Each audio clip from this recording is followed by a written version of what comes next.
He was a genius engineer, but he chose to rob a bank at gunpoint. Yet after securing $500,000 in cash, instead of fleeing, he deliberately waited for the police to arrive. Slowly, he turned around, facing the large contingent of officers outside, showing not an ounce of fear of arrest. In fact, he looked as if he had been waiting for this moment all along. But the oddities didn't stop there. In court, he rejected his lawyer's assistance, giving up his only chance for a defense. This outrageous behavior landed him squarely in Fox River Penitentiary. As he listened to the judge pronounce a 5-year sentence, there was no trace of remorse on his face, for Fox River was precisely where he had worked so hard to end up. However, trouble greeted Mike the moment he stepped into Fox River. He encountered the prison's second-in-command, Bellick. Despite his prison guard uniform, he was often more difficult to deal with than many inmates. He warned Mike to keep a low profile and to avoid causing any trouble. After registering all his information, Bellick gestured for Mike to leave. Notably, the highlighted entry on the form indicating type 1 diabetes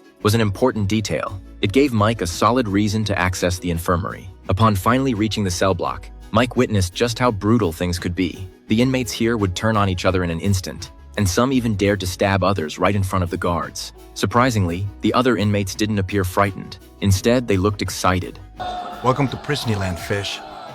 During the first yard time, his cellmate, Sucre, noticed that Mike was new and began explaining the rules of Fox River. He covered who to avoid during yard time, which corners were claimed by which gangs, making everything very clear for Mike. I'm telling you, the guards are the dirtiest gang in this whole place. The only difference between us and them is the badge.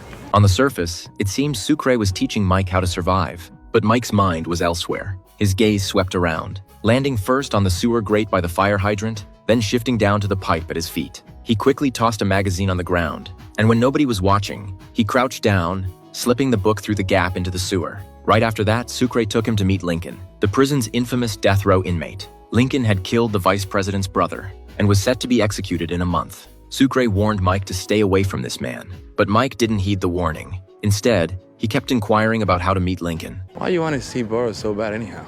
Because he's my brother.